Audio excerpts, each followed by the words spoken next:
Every step I took in the hospital, I felt like the walls were closing upon me. I was brought up in Middle East. Some call it a strict land to live in.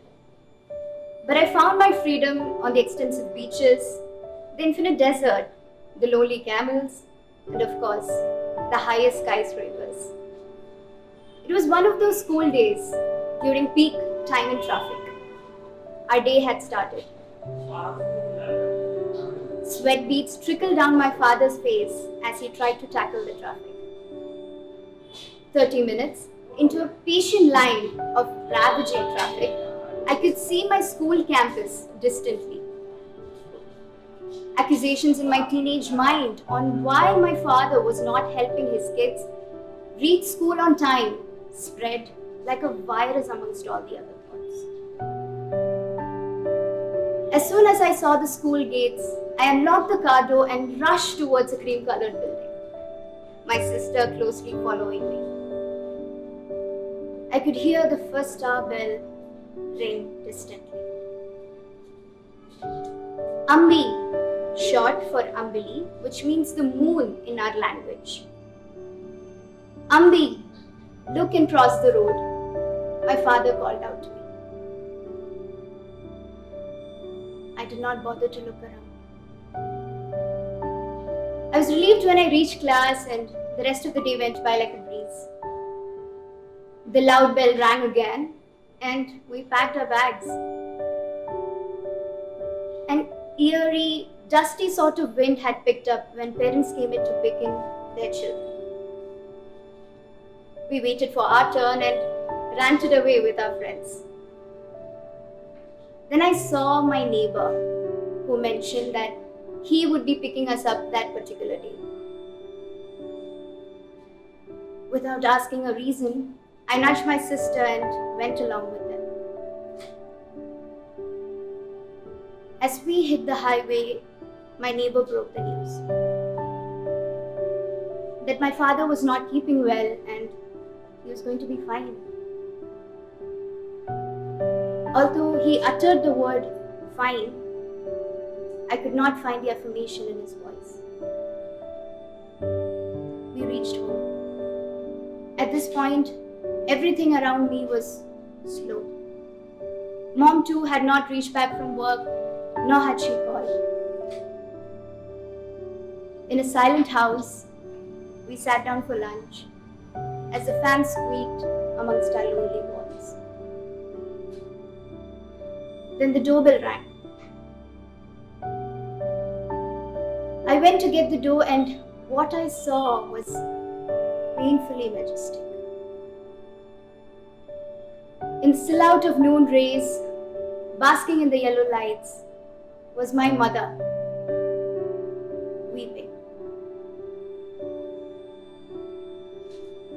I helped her towards the nearest couch and fetched a glass of water for her. I was kneeling beside her when she told me what felt like fire on my skin. They did a check on my father and they realized that he was going through a major heart block. My body froze. Her short breaths and panicked conversations took me to a moment earlier that day. A moment when I did not look at the sweat beads trickling down my father's face. A moment when I did not turn around to look at the man who called me his moon. My mother packed for the hospital and left with red eyes. I closed the door. I could not breathe. I could not stand. I could not sit. I clenched my fists. I was agitated, hurt by my own thoughts, pained by my own actions. As the sun set, I found a new me. Moist eyes, weak legs, strong in heart. The sky changed colors when our parents' friends came to pick us up. We headed to the hospital. Every step I took in the hospital, I felt like the walls were closing upon me. I saw my father in the white sheets. He let out a mellow laugh and welcomed us with his hands in midair. My sister went towards him. He held her hand and asked her how our day was. I saw my mother on a nearby chair, drained. I stood by the curtains and observed my father. Pearls of sweat, eye bags like shriveled prunes, and veins that ran like a vibrant basin. My tongue was lost for words. Then my father's friend spoke. Seems like the younger one's attached to you, he told my father.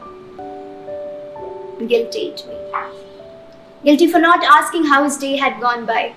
Guilty for not asking what his favorite flower was. Guilty for not being his moon. A few days later, my father came out of the hospital, safe and sound. As we stepped out, I saw the moon shining above us, and I smiled. The moon always guides us during our gloomiest nights. And I made sure that my father never had to chase his. Thank you.